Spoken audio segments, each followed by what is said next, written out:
Hello दोस्तों, आपका स्वागत है ITI पॉइंट यूट्यूब चैनल के एक नए वीडियो में। यह वीडियो NCVT स्टूडेंट के लिए है। जैसे कि आप यहाँ पे देख रहे हैं, all India trade test of craftsman August 2015। ये अगस्त 2015 का पेपर है, पेपर नंबर 2।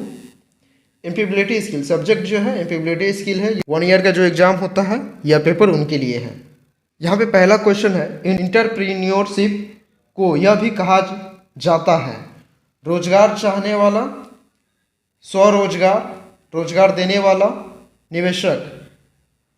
इसका जो करेक्ट आंसर होगा ऑप्शन नंबर बी होगा, स्वरोजगार। अगली क्वेश्चन है, लघु उत्पादक इंटरप्राइज के लिए निवेश की सीमा है। लघु उत्पाद के लिए जो है इंटरप्राइज की जो निवेश की सीमा होती है, यानी कि जो उनमें खर्च करने की प्राइस होती है, वो 25 लाख से 5 करोड़ तक की होती है। इसका करेक्ट आंसर होगा ऑप्शन नंबर ए। तीसरा प्रश्न है, MSMED एक्ट कब लागू हुआ था। यह एक्ट जो है लागू हुआ था 2006 में। इसका करेक्ट आंसर होगा ऑप्शन नंबर सी। अगला प्रश्न, कौन एक अप्रत्यक्ष प्रमोशन तकनीक है। इसका जो करेक्ट आंसर होगा वो होगा ग्राहक सेवा। Correct answer option number C. अगला प्रश्न, कौन सा रिकॉर्ड सभी ट्रांजैक्शन संबंधित नगद रसीद और भुगतान रखता है। ट्रांजैक्शन संबंधित यानी कि रुपये की जो लेन देन होती है, नगद रसीद और भुगतान यानी कि किसी को हम नगद दे रहे हैं या किसी को किसी कार्य के लिए भुगतान कर रहे हैं, उनका जो होता है ट्रांजैक्शन रिकॉर्ड, उसे क्या कहते हैं। उसे हम नगद किताब कहते हैं। इसका करेक्ट आंसर होगा ऑप्शन नंबर बी। अगला प्रश्न देखेंगे, कौन सा एक ग्लोबल वार्मिंग का कारण नहीं है। ग्लोबल वार्मिंग का जो कारण इनमें से कौन सा नहीं है। अधिक पेड़ लगाना यह ग्लोबल वार्मिंग का कारण नहीं है। अधिक पेड़ लगाने से जो है पर्यावरण संतुलित होगी, ना कि बिगड़ेगा कुछ। इसका करेक्ट आंसर होगा ऑप्शन नंबर सी। अगला प्रश्न हम देखेंगे, पर्यावरण को बचाने के लिए कौन सा 3Rs के भाग नहीं है। इसका जो करेक्ट आंसर होगा वो होगा रिजनेटर। Option number B. अगली प्रश्न, निम्नलिखित में से कौन सा रिन्यूएबल ऊर्जा स्रोत है। ये इसका जो करेक्ट आंसर होगा वो होगा ऑप्शन नंबर ए, सौर्य।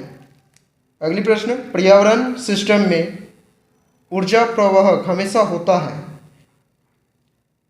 पर्यावरण सिस्टम में जो है ऊर्जा का प्रवाहक हमेशा एकल दिशा में होता है। इसका करेक्ट आंसर होगा ऑप्शन नंबर सी। नीचे दिए गए खाद्य संबंधित संबंध कहलाता है। घास, हिरन, चीता, डिकम्पोजर। इसका जो नीचे दिए गए खाद्य संबंधित जो ये कहलाता है वो कहलाता है खाद्य चेन। ज्वलनशील, टॉक्सी, क्लोरोसिव आदि इसके अंतर्गत आते हैं।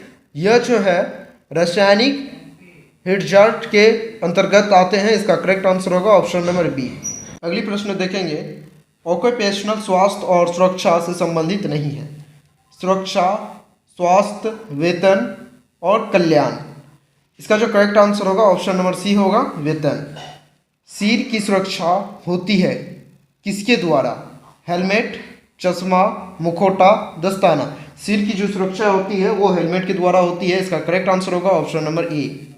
अग्नि फाइटिंग विधि में ब्लैंकिंग है ईंधन हटाना। इसका करेक्ट आंसर होगा ऑप्शन नंबर बी। कार्यस्थल में दुर्घटना का मुख्य 2 कारण क्या है। इसका जो करेक्ट आंसर होगा वो होगा ऑप्शन नंबर डी, असुरक्षित कार्य और असुरक्षित स्थिति।